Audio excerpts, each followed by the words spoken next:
with Ice and George Hinojosa and Rhyme Syndicate Management, working on At Your Own Risk as well.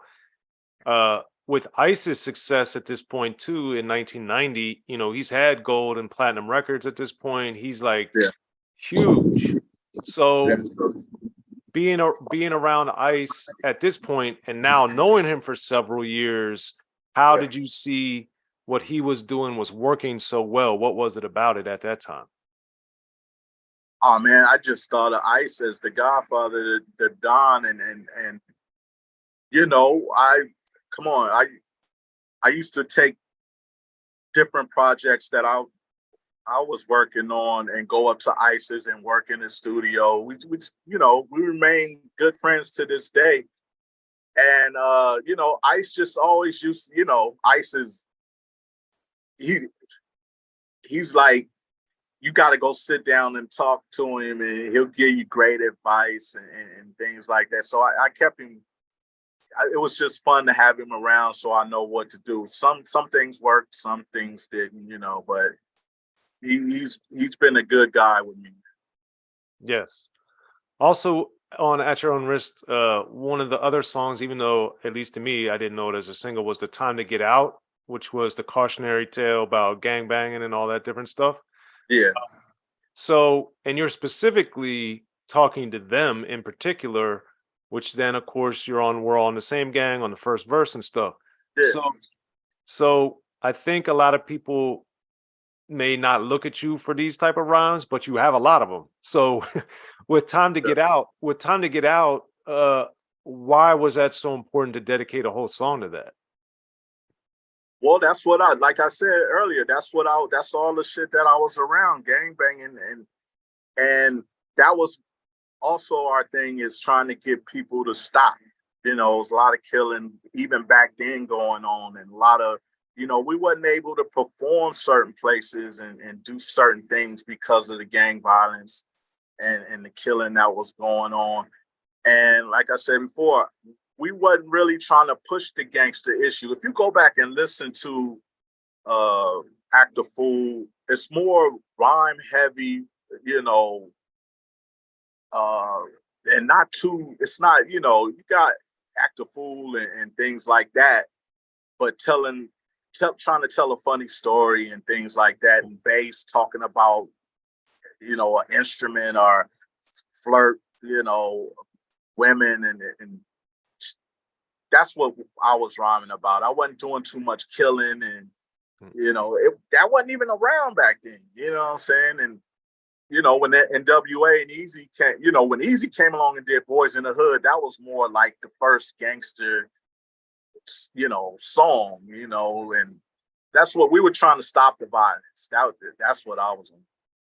Yeah, and with Time to Get Out too, I always thought it was incredible how you mentioned like Black is, and you were naming everything, but it was also like a powerful thing, like, yo, this is all the greatness that we are and we have. And yeah, I really thing, I just love the hook, gotta stop fighting, and that's all I was on. Stop fighting, let's get together, because if it all came together, we don't, we'll be powerful, Yeah, that's for sure. Speaking of power, Get Swift is on there too, and give him a nice showcase. So with him, with Pooh not wanting to get on the mic, I know Swift as well, not as well as you do, of course, but he raps here and there, but he's also not on it all the time. So early on, why do you think he was down to get on a song like that? Well, shit, that's what everybody, all the groups was doing back then. All the rappers, all the MCs, that put out an album, showcase they DJ. If you go back and look from Run-DMC, he had his own little song, and Houdini, yeah, everybody was doing it. Grandmaster D, so that was just part of the protocol. E Swift had to have his time, and he was dope. For sure. And one of my favorites, if not my favorite on there, of course, is Played Like a Piano. So when you have a song that's powerful, that's so incredible like that, how and why did you guys decide to put it last on the sequencing side of things? Another way like I said, sort of protocol.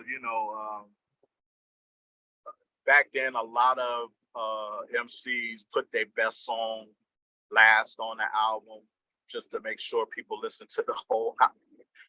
But eventually that got old and people stopped doing it.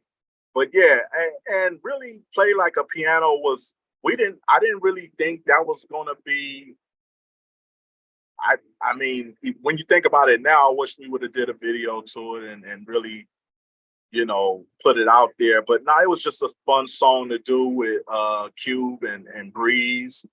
And it was just one of those times that everybody's in the studio, and we used to play with this sample by I think it was Grover Washington Jr. called Knucklehead. Used to just love that sample, so Pooh just put it together real quick.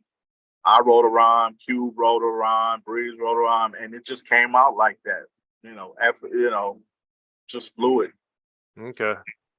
Yeah, man. It's it's amazing. That's another song about an instrument. You know what I'm saying? Like bass. Right. And that's all it was. Okay. Yeah, because you did that a lot too. But Good guitar playing. yeah, I was gonna say you do it a few times. Yeah. A few times. Now with that and things are going, speaking of Time to Get Out, with We're All in the Same Gang, do you remember how it ended up to where you were the first verse on there? That was just automatic. When we went to Audio Achievements to work on it, Dre and Pooh came up with that idea. Like King Tisha started off, and that's what I did. I mean, it was a lovely time too. I mean, it was put together by Mike Conception, and since I had been doing songs trying to stop the violence and things like that, they figured that's I should start it off. Okay. And what effect, because I was in Maryland at the time, I hadn't been to California yet, I wasn't there, but what effect did you see, if any, that song was having? Well, after I saw the self-destruction, I felt that shit, we on the right road. We, maybe we could put a dent in this thing and get the Crips and the Bloods to come together and stop fighting and do something different. You know what I'm saying? Get into what we're into, hip hop, rap, and that's exactly what happened. Then all of a sudden, Banging on Wax comes out. Yeah, the polar opposite. Yeah. Which was that? But I also, as a fan of all of this stuff, I was intrigued on Colorblind, why you kind of, I don't want to say dissed We're on the Same Gang, but saying that you realized like what was happening for you, or what did you see to make you say you realize we're not in the same gang? Well, by that time, people were still, gang banging, and I think it was even getting worse. And I felt that lyric was appropriate for the Death Certificate album, on what Cube was talking about on that whole album and where he was coming from. So it fitted, it's perfect. Well, speaking of Death Certificate, I think that is one of the best rap albums ever made. It's a phenomenal. So for you, knowing Cube, working with Cube, and even seeing his progression from N.W.A to America's Most Wanted, like Death Certificate to me is like on 1,000. So when you being around him so much and doing stuff with him, did you see a difference when he was working on, or when he was calling you in and you were hearing this stuff, that artistically he was hitting a different gear?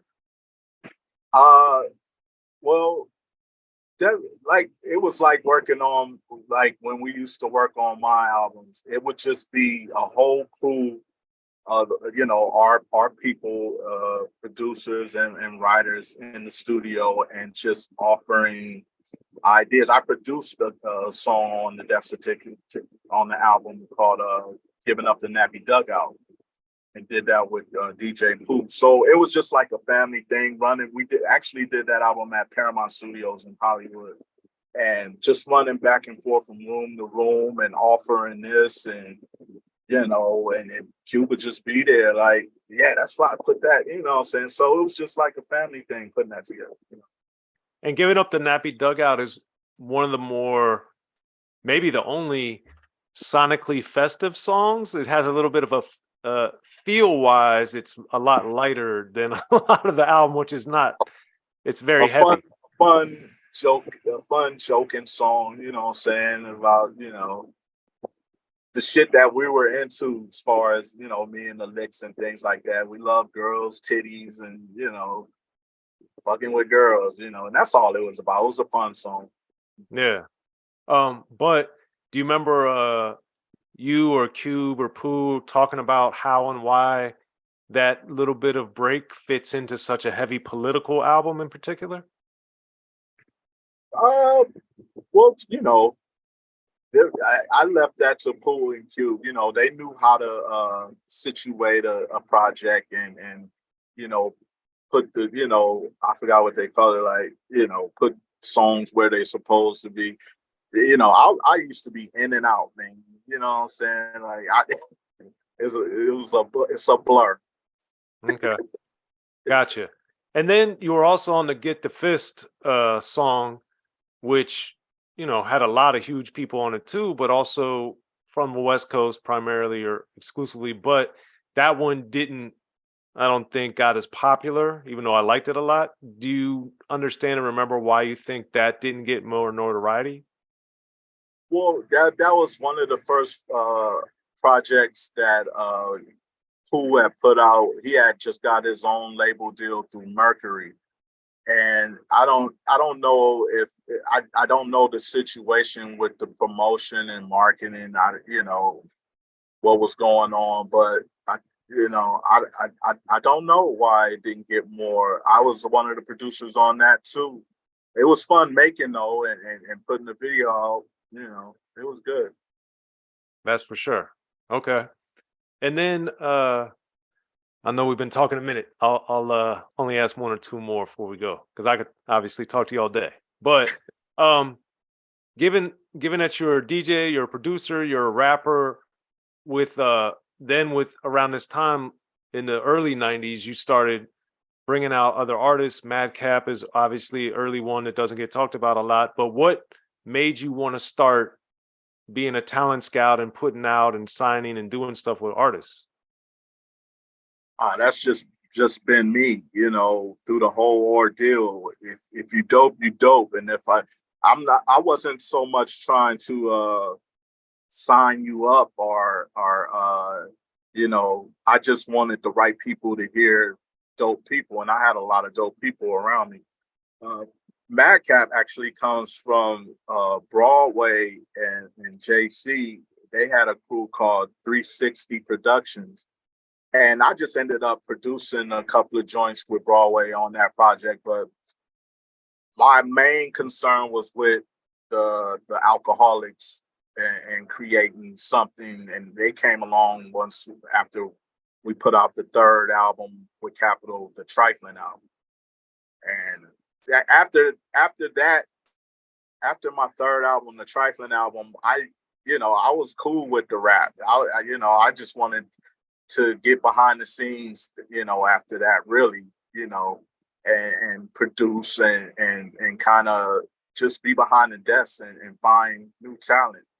But, other situations pushed me more towards getting on the mic. So I did it. Why did you feel like you wanted to move away from being an artist? Not move away, but just like I said, I started as a DJ, and I wanted to create I wanted to create the music. I wanted to produce things like that. I didn't, the rapping was cool, and I felt I had my time by the end of the Trifling album, and just wanted to be more of an executive, and I saw, how the business was as far as being a producer and finding talent, A&R and things like that. It was more money in that. Yeah, there's a lot of money in that for sure. Okay. Well, there it is. Well, King T, is always great speaking with you. Trifling album is probably my favorite album of yours, so we have a lot to talk about next time. Yeah, yeah. It's But good yeah, to see. man. Been trying to do this for a long time. I wish I would have been more prepared, but you know, we got to pump up that new bass release, that new bass EP release. You know what I'm saying? And go over there and listen to that Thy Kingdom Come too, if you want. As they should. Yeah, it's there. Well, the crazy thing is with that Kingdom Come, I do remember going to, I don't know if you do, but I remember we went to Jerry's Famous Deli, had a long talk in Westwood and all that before the album came out. And we just had a great day that day too, man. So Yeah. It was great working on, and props to everything Dr. Dre and them are doing, and shout out to the crew. And we're gonna try to rev it back up, man. Get this liquid going. We got a lot of things happening, so stay tuned. it's a beautiful thing. Well, Tila, thanks for coming through, man. Always appreciate it. No doubt. Anytime, man.